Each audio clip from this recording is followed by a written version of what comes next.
Yeah, while we're waiting, let's just have a good look at one another. It's always enjoyable.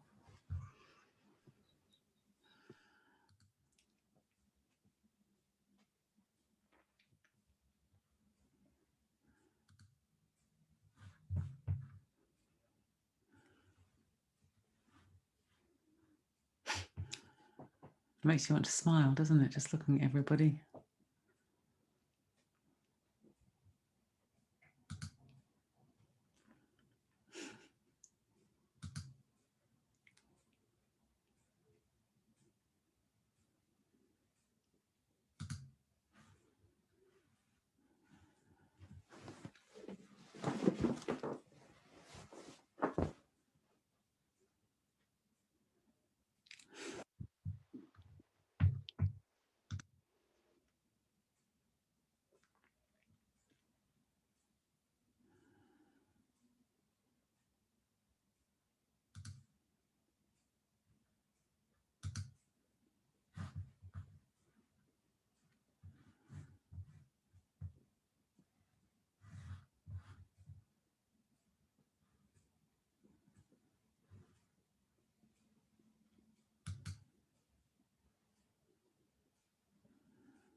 Okay, so it's 3:30. So let's begin. Might be still some more people to come, but let's just start anyway, because it's good to keep to time. So what we're going to do this afternoon is another 5-stage practice, and very similar to what we did this morning. I Metta Bhavana with this emphasis on breathing in compassion, breathing out loving kindness, the Tonglen taking and sending practice.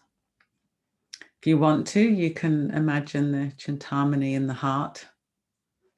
You might get a feeling of that, or an image. It might be some kind of sensation of sort of shimmering light, spaciousness. But this great jewel at the heart of the lotus that rests at the heart of Avalokiteshvara, the great Buddha of compassion, Bodhisattva of compassion.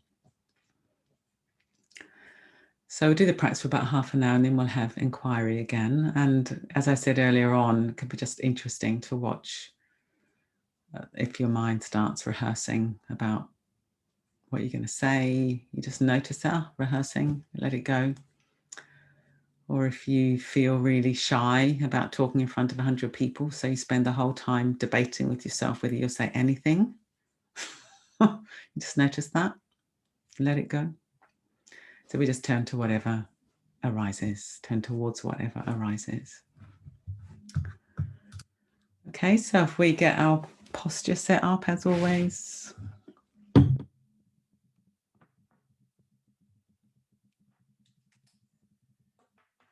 Finding our seat, metaphorically speaking. Sense where the body kind of knows, this is my meditation time, my meditation posture.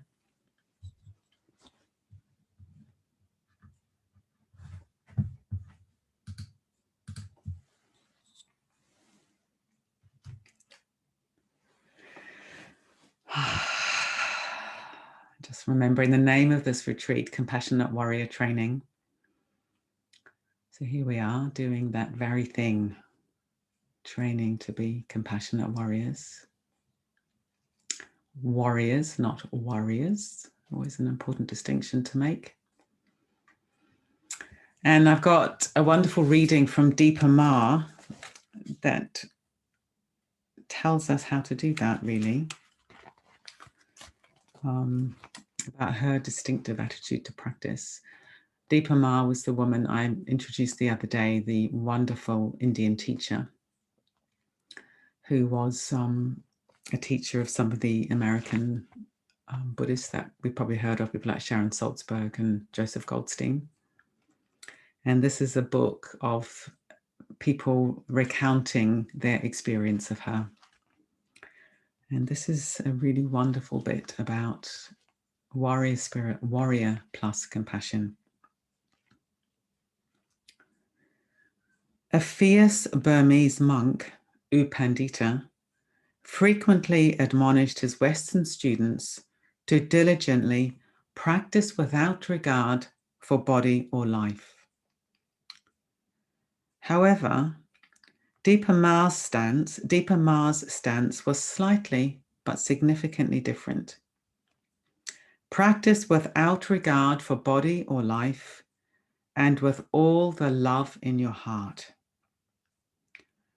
Vidyamala perfected a mature form of effort, one that encompasses both strength and ease, the masculine and the feminine.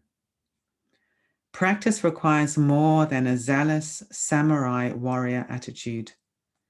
It also demands that we find compassion and love within ourselves. We can come to practice, like Vidyamala, from a place of childlike wonder that is invincible in its truth and sincerity. Stephen Smith observed that in Vidyamala, there was a wondrous quality about making effort. Everything was an adventure. Practicing through the middle of the night was an adventure.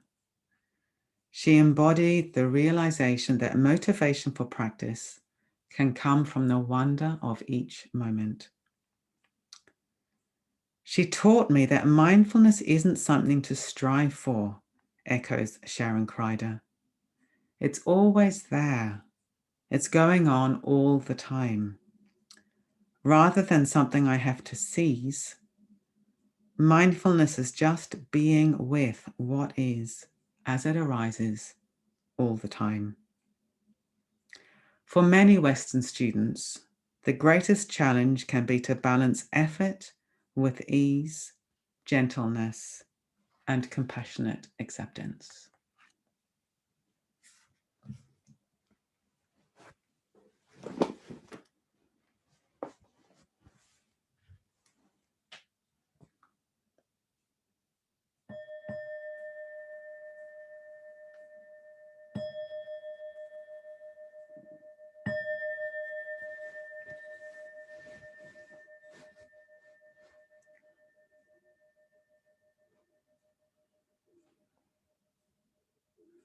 So moving into the first stage of the practice, we're aware of all of our experience, leaving out nothing,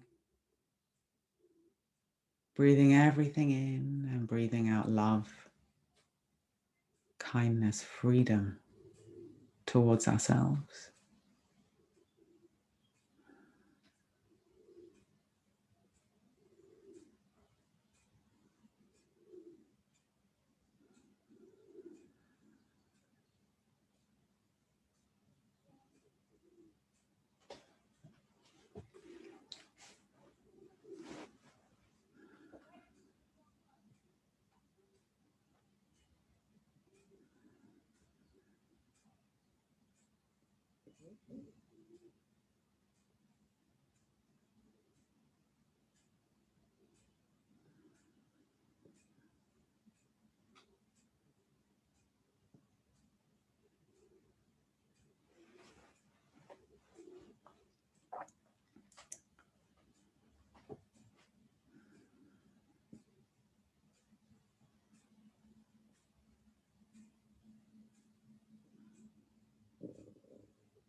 Inviting a friend into our field of awareness.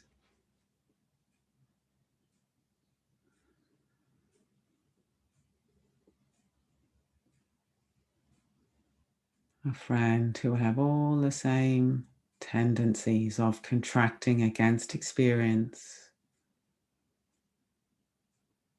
which gives rise to all kinds of secondary suffering, greed, hatred, confusion, dullness, worry, doubt.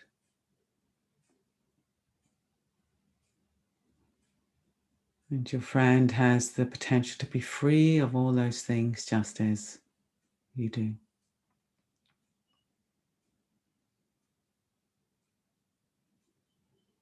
Allowing the Chintamani at the heart to transform their suffering into love that pours out with the out breath.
Do you need to relax or do you need to focus?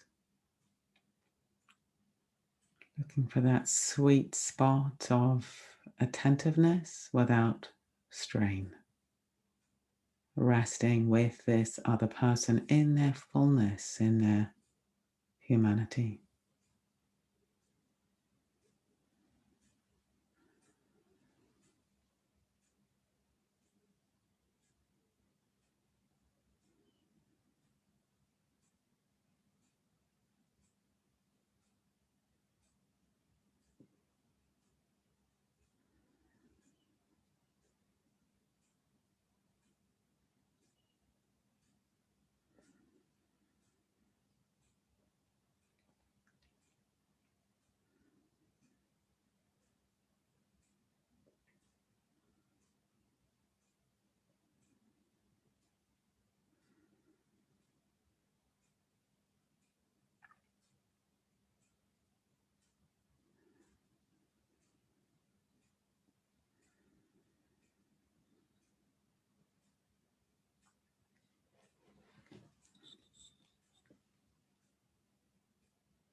Getting the image or the feeling of the friend to fade and checking in with ourselves for a few moments. If there's any tension, turning towards that, breathing it in, opening, breathing out, release.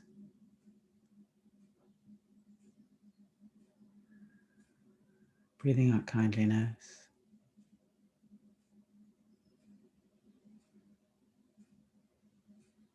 And when we're ready, we can invite a neutral person into our field of awareness, feeling our shared humanity. Breathing in recognition of all the ways they suffer on the in-breath, breathing out love, kindness, wishing for freedom with each out-breath, allowing the Chintamani in the heart to be vast, radiant.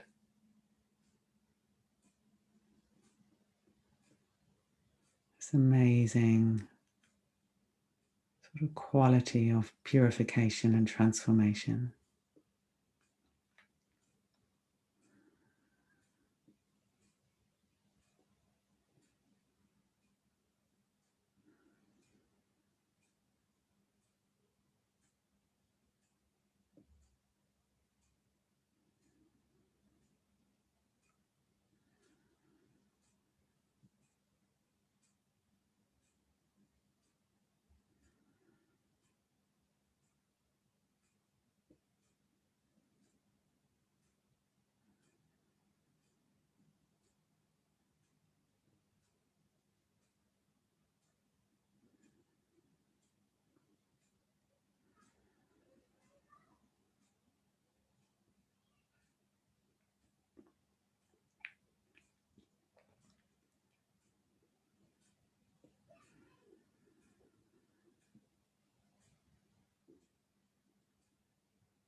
Gentle,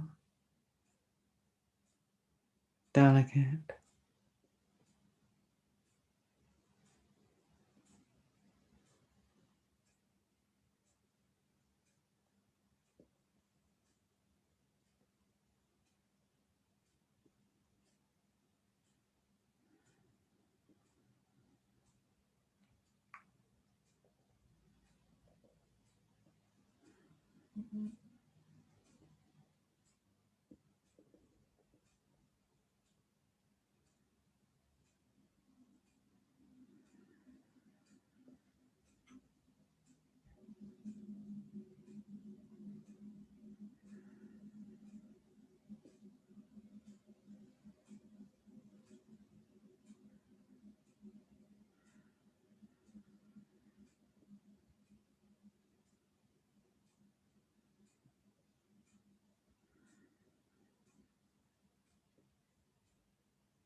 Allowing the neutral person to gently fade, just checking back in on ourselves for a few moments, this tension building in the body, in the heart, and the mind.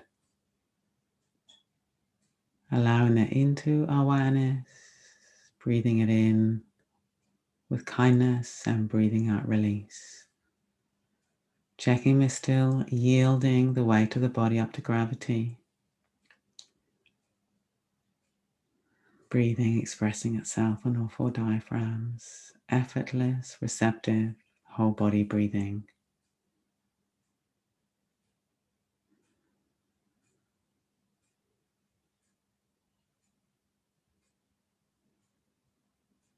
When we're ready, we can invite somebody we find difficult into our field of awareness.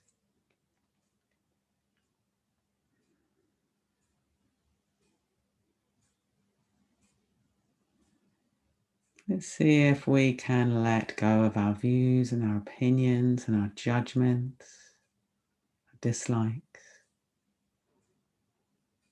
and greet this person in their simple humanity. Deep down, they're just like us, breathing, embodied, pushing away the unwanted, chasing after things they like, going round in circles when they're confused.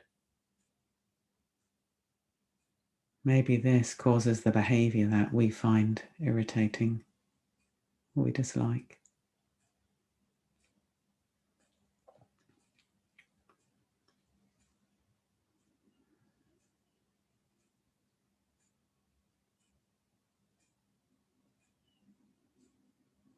So rather than seeing them as an object of irritation, let's see if we can see them as a fellow human being who suffers just like us.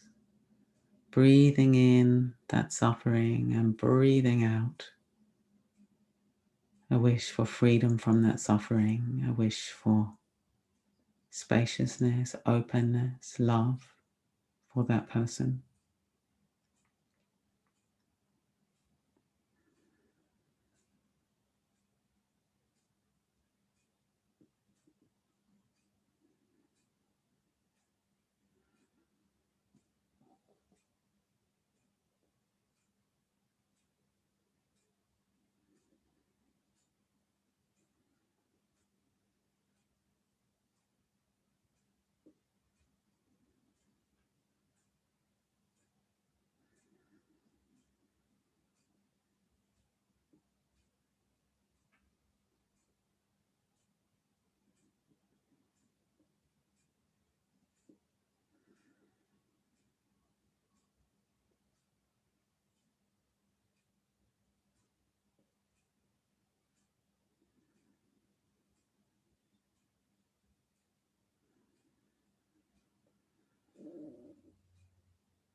If we get overwhelmed, of course, we can back off, broaden, rest.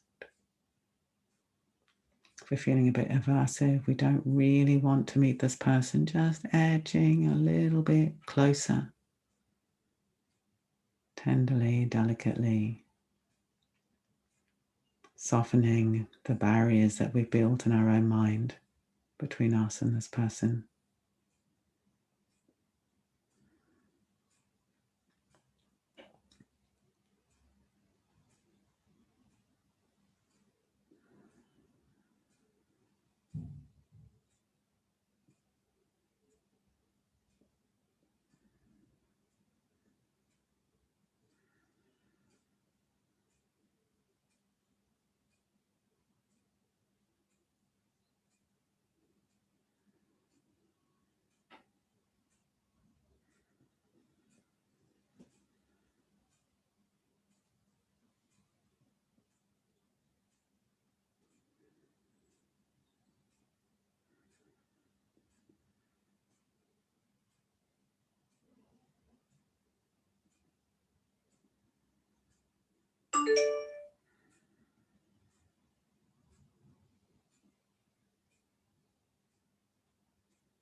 Being aware of all four of us together now, 4 human beings.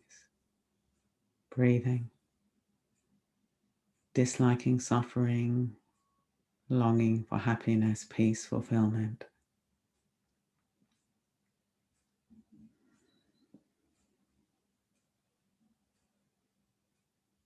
Probably all got dysfunctional ways of going about that, leading to all kinds of extra contraction, suffering, distress. We've all got the potential to be free of that. So breathing in our humanity, breathing out love. Breathing in awareness of all the ways we suffer. Breathing out love and a wish for freedom from suffering. Allowing the Chintamani in the heart to be the great purifier, if that works for you. Otherwise, doing the practice, whatever way is alive for you.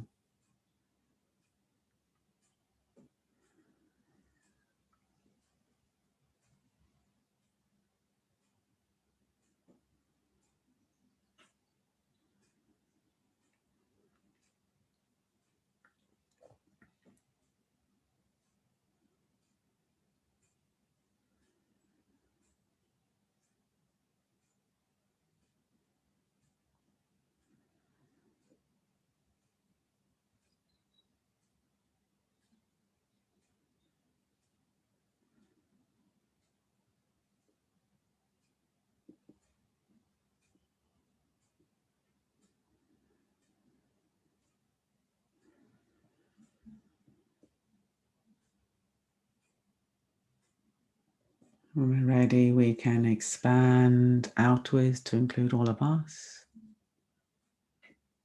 and then all beings everywhere. We rest in an infinite field of awareness. Breathing in recognition of life, the nature of life, how we're all trying to move away from pain and move towards pleasure. And breathing out love, a wish to rest in vast, boundless awareness, free from struggle.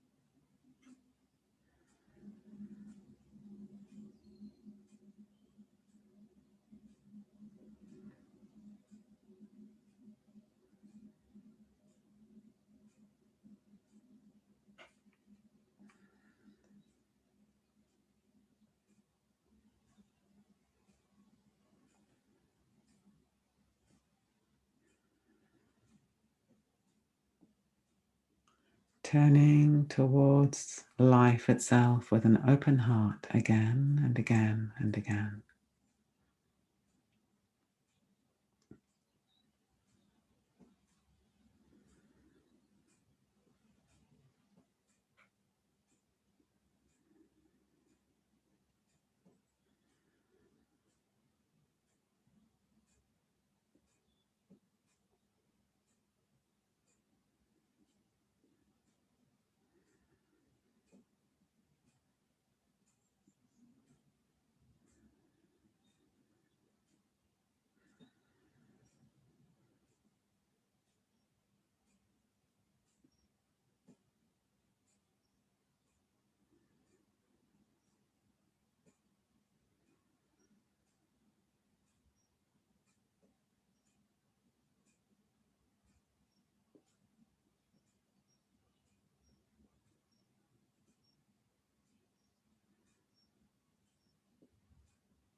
Now allowing a sense of ourselves to come to the foreground of awareness, sense of the weight of the body, stability of the body, breathing in the body, the whole body. The last few minutes, we can let go of any effort whatsoever and just sit, absorbing the practice.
So having a stretch if we want to within the body, and we'll have a little bit of inquiry. You can either come back to your screen or you can just stay where you are. It's completely up to you. So I'm just going to stand up.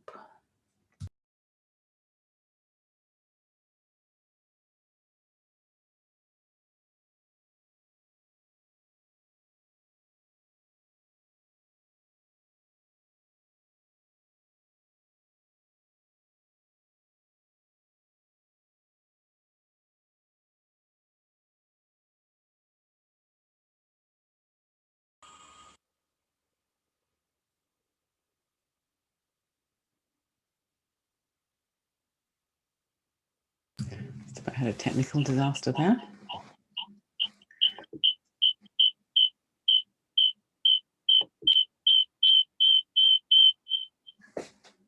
Can other people hear that noise? Yeah, I wonder what that is. It's stopped now. Stopped, yeah. It must have been somebody unmute. Good. Unmuted. Okay, so as always, let's learn from one another. Which is very, very, very interesting. Hearing about other people's experience. So, oh, look, all these hands. Let me make a note of who's first so that I don't. So I think it was Liz, Angela, then Sian. Okay, Liz. Hi, Vidyamala. Hi. I just wanted to say I found the idea of bringing the Chintamani into practice really, really helpful today. Like yesterday in the group, I was reflecting when you were saying, "Oh, is there contraction?" I was like, "Yep, definitely." And then when you were like, kind of like, "Is there any ease, or can you bring any metta?" Or I was like, "No, there's nothing there." And so, especially when I was dealing with a person that I have difficulty with. And I just really felt like I was, driving on empty. Mm. And then, of course, other judgments came in around that.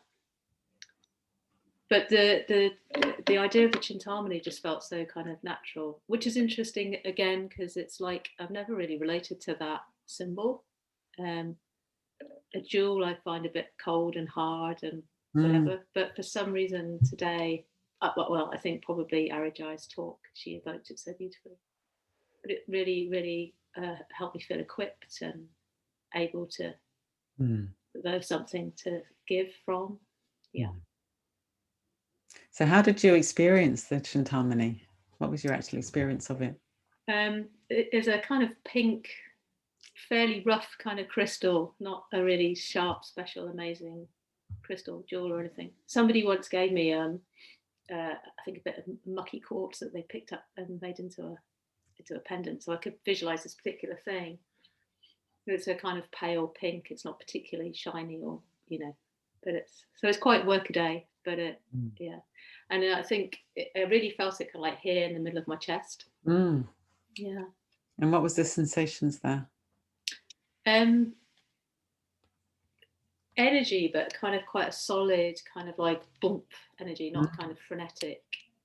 Yeah, quite a solid, gentle kind of like, oh right, okay, we can do this, kind of confidence, I guess. And if you can feel confidence energetically, that's kind of how it was. Yes.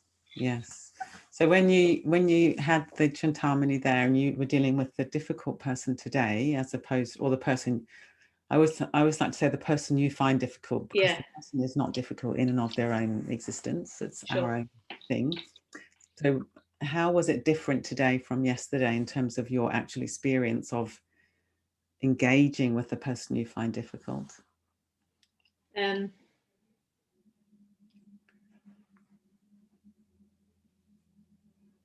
kind of felt a warmth, some kind of warmth. It felt possible to move towards them a bit. I don't mean particularly metaphorically, just like it felt like they could actually be closer in my imagination, physically closer to me. Yeah. Good. Yeah, and what I'm struck by in what you're saying is, the Chintamani is a symbol of this kind of boundless awareness that Avalokiteshvara is an expression of.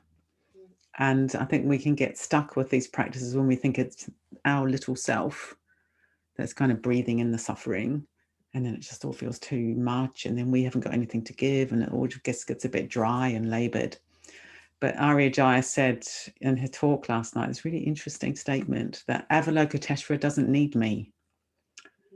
I think that was what you said, wasn't it, Arijaya? That there's just love and wisdom in the universe. It's just there. It doesn't need me to generate it or express it. It's there. And the Chintamani, in a way, is perhaps a way of tapping into the sort of boundless love and wisdom which is just in the universe anyway. And it's pouring through us rather than from us. Yes. So, having a sense that something's pouring through us, that's a really different thing than, I've got to sort of somehow take all this on and give all this back. But if it's more like, we're just resting in something that's flooding through us and we're allowing it to flood through us for the sake of all beings, that's a different thing. Yes. Yeah. I think it did very much feel like receiving something that was from outside of me, and I didn't have to do much, actually. Yeah, good. Didn't have to do much. Interesting. Yeah. Arijai, are you going to say something? So I was just going to say, I think I said it in the team meeting rather than in the talk. Just to say, in case people are thinking, did she say that? But I would have liked to have said it in the talk. Yeah, good. Do you want to say it now, quickly? No, you said it beautifully. It's good, isn't it, though? That's quite a mind-boggling thing, that there is, we can think, do we even believe that there's just these qualities there, and that all, us little beings, we just sort of clog it up. We get sort of clotted and scabby around it, and then we just identify this little clotty bit rather than, I quite often get a sense that there's just something sort of pouring through me, and I don't know what it is, but it's boundless and mysterious and gorgeous. Thank you, Liz. Okay, so I've had the higher teaching from Hridaya Gita in a direct message that I can actually see the order now, which is brilliant. So Shan was next. Thank you.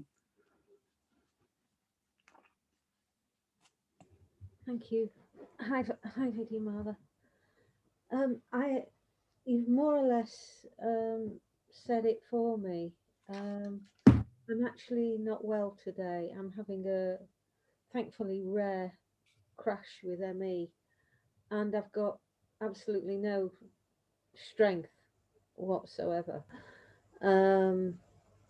But calling upon that other power of the Chintamani, like you say, I don't have to be doing it. Just lie there and let it flow. Yeah, and that's it. I didn't, you've more or less said it for me. However, may I introduce you to Toby? It's my little octopus. Oh, you got an octopus. Brilliant. Oh, wonderful. Well, we like Toby. Yeah, gorgeous. Thank you. Hello, Toby. Hello. If I was there, if this was a live retreat, I'd have made you one by now. But as it is, you're at home resting, which is perhaps even better. Yeah. Good. Yeah. So were you able to engage with the practice by having this kind of? I mean, for most of the day, I've just been falling asleep, but I can just sort of bring it in and leave it there. Just leave the Chintamani there, so it's whether I'm present or not, it's there.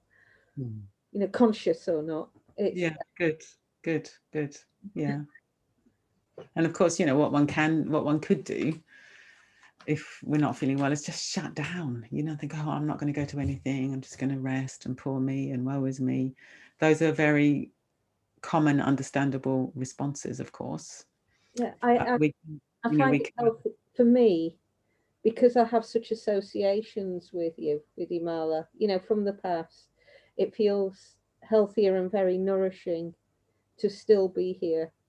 Good. Well, I was also just rejoicing in you, Sian, that you've made the choice to show up, and actually, in a way, that's all you need to do. Yeah, that's it. That's all I need to do, and I realise that. Show up and open up, and that's a much better response than to close down and think I can't do it. So you're exemplifying something there. Thank you. Thank you. That's wonderful coming from you. Okay. Thank you. Thanks, Sian. So, Angela. Hi there. Yeah, I think these are all in the same vein, actually.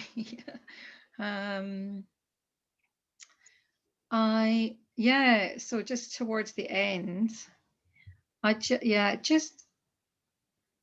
just became quite clear to me that certainly for me, it's quite important to try to differentiate between that resting back sort of tender, loving awareness and the the compassion that wants to sort it out. Now, when I say sort it out, I don't mean sort out the other person. I mean sort out whatever flaw my awareness is picking up on as I'm doing it. That was really interesting, just really seeing it clearly. That was really helpful. So just that tension between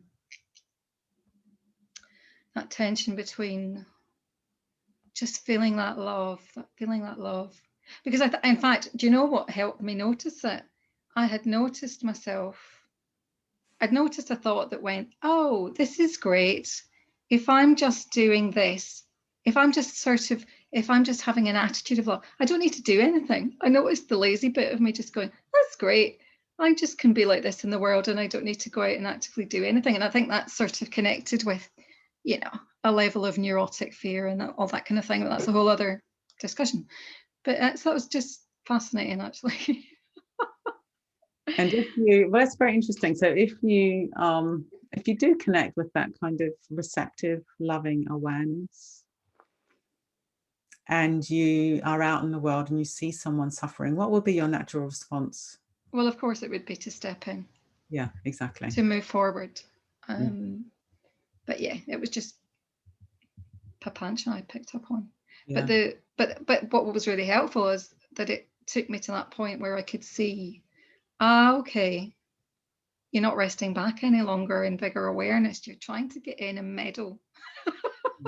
And it was just good. Oh, you don't need to meddle. You don't need to meddle in this practice, actually. It's really good. It was like, you know, you just being really clear the other day, well, that this is not so much an analyzing practice. This is a real feeling practice. This is really feeling. And yeah. Thank you. Good. And if you think about being on the other end, if you think about, you know, here you are and somebody else is, just imagine, you know, they were doing this practice and you've been invited into their practice. Yeah. So you're the kind of recipient of their metta and their compassion. And you've got one person over here. Say, okay, the first time they receive you, they just receive you. There you are, and they just look at you, look into your eyes, and give you a message. I see you, and I love you. Yeah, that's person A. Person B, they let you into their practice, and then they start trying to fix you. Well, which one would you prefer? Well, as I say, it wasn't quite so much me trying to fix them, it was me trying to fix my attitude. Okay. And the flaws that I was starting to notice, the imperfections in my imperfect metta, you know. Okay, sorry, I misunderstood that. Yeah. But I mean, to answer your question, yes, I don't want them to fix me. Thanks very much. Yeah. So it's interesting for all of us to reflect I just want them to see me and love me and exactly put up with me with not love you, not put up with you, love you. But put up with me with love is what I was going to say. Yeah, with your beautifully imperfect humanity. So when you noticed you were trying to sort of you're sort of getting a bit critical of the way you did metta, what did you actually do when you noticed that thought, that prapancha process? Yeah, I just came back to the reminder from teachings and yourself, but also a kind of inner knowing that just rest back, rest back. Yeah, good. This is your, you know, it's that's enough. That's enough. Yeah. I loved I think can't remember his name. There was a guy on Vajra Devi's course. I think you referred to it anyway. It's, you know, just enough effort for the thumbs to be touching, which Arya Jaya referred to. Yes. And you know, it's a symbol of Amitabh as well. So it is, something of that is just sitting with me as well. Yeah, and it's interesting with that gesture as well, that when you're fantasizing, your thumbs tend to do this, and when you're being too willful, your thumbs tend to do this. So again, it's very interesting to find that point of delicate, just simple balance, you know. Oh yes, it was Vimokshani, not Arajaya. Thanks, Arajaya. Vimokshani, yeah. Okay, so look at this. It's 20 past. We've got quite a lot of comments here. So what are they all saying?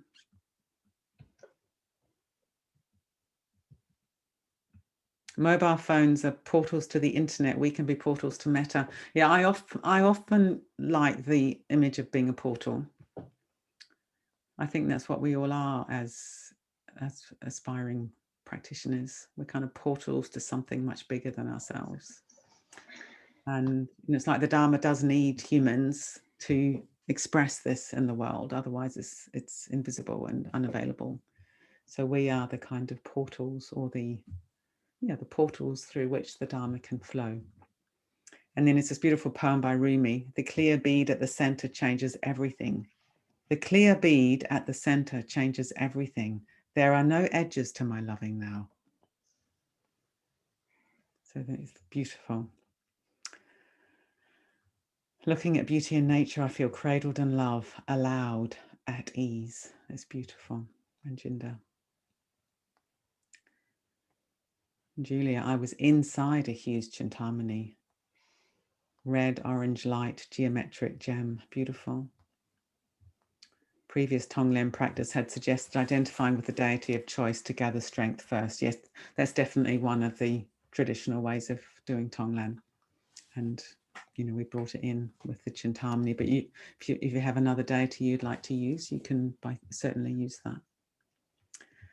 Vajrasattva loves everyone. allow love in.